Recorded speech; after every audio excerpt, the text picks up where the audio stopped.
warahmatullahi wabarakatuh. Pada kesempatan kali ini saya akan mencoba membahas kembali atau mereview kembali materi-materi yang sebelumnya dipaparkan oleh Pak Azril Falilin.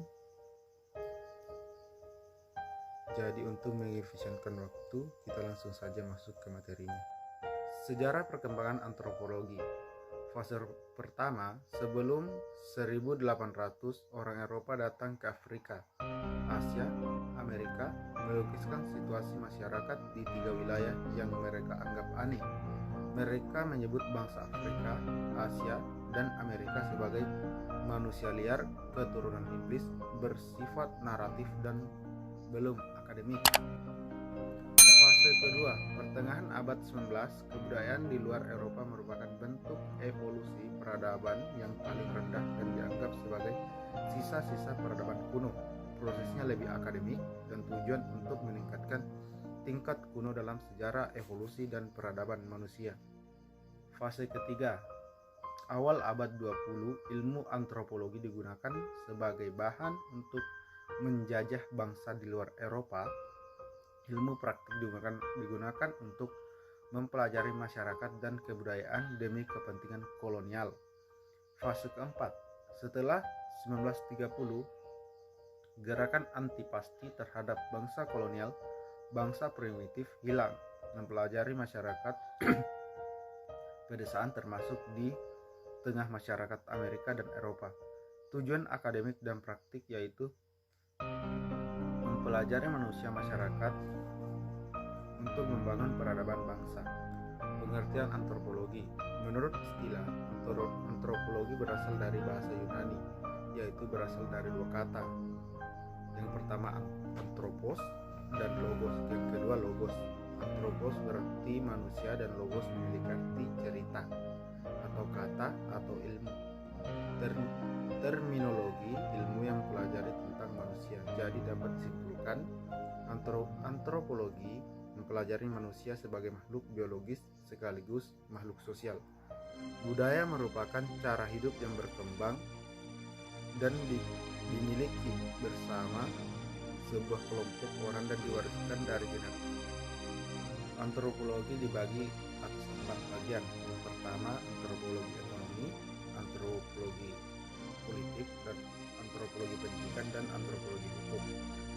Antropologi hukum salah satu cabang ilmu pengetahuan dan mempelajari pola-pola sengketa dan penyelesaiannya pada masyarakat yang sederhana maupun masyarakat yang mengalami modernisasi. Dalam hal ini, hukum tentunya berbicara mengenai tentang human dan kultur, khususnya di bidang hukum, artinya mempelajari aturan maupun nilai-nilai kebudayaan hukum yang digunakan oleh penguasa untuk mengatur masyarakat agar tidak melanggar kaidah sosial yang telah ada di dalam masyarakat. Misalnya hukum adat hanya ada di Indonesia.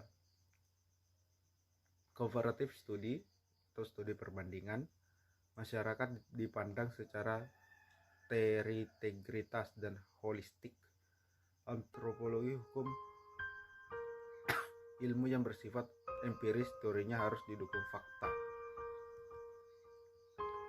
Objek kajian antropologi hukum, norma hukum yang ada dalam masyarakat, kelembagaan hukum, perilaku atau budaya hukum dalam masyarakat, perubahan dan faktor perubahan hukum, interaksi hukum dan manusia, bekerjanya sistem hukum. Ruang lingkup antropologi. Yang pertama, etnologistik, mempelajari manusia dari sisi daftar kata-kata, susunan bahasa, dan tata bahasa. Kedua, prasejarah dan prahistori, mempelajari manusia sebelum mengenal huruf atau manusia sebelum mengenal huruf disebut zaman prahistori, sedangkan setelah mengenal huruf disebut zaman histori.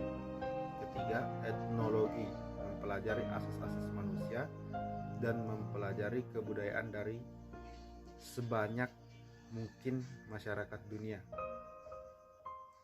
Ciri-ciri umum, tidak membatasi kajian hanya pada masyarakat dan kebudayaan. Tentu saja, metode pendekatan pada antropologi hukum. Yang pertama, metode historis, di mana metode ini mempelajari perilaku manusia dalam aspek sejarah, yaitu bagaimana kebudayaan manusia atau manusia itu berkembang. Yang kedua, metode normatif, budaya dan hukumnya. Yang ketiga, metode deskriptif,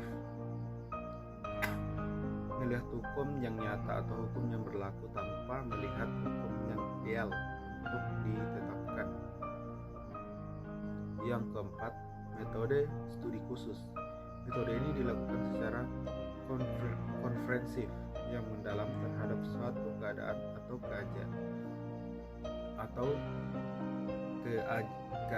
kejadian atau kasus dengan menggunakan cara-cara yang sistematis dalam pengumpulan data, analisis informasi, dan pelaporan hasilnya.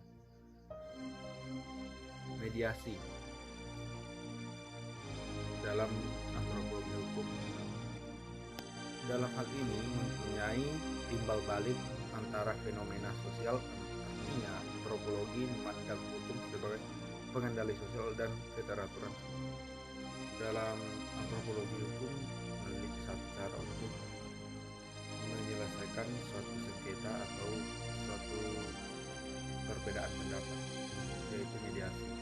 Mediasi dibagi menjadi dua bagian, yaitu litigasi dan non-litigasi. Litigasi atau dalam pengadilan, penyelesaian suatu sengketa yang dihadapi melalui jalur pengadilan di mana masalah sengketa oleh mediator dalam hal ini di bawah naungan kehakiman. Sedangkan non-litigasi di luar pengadilan, yakni penyelesaian sengketa di luar pengadilan atau penyelesaian secara alternatif. Metode ini dilakukan dengan cara musyawarah oleh pihak yang bersengketa sampai ditemukan titik temu, dalam hal ini keputusan yang mufakat.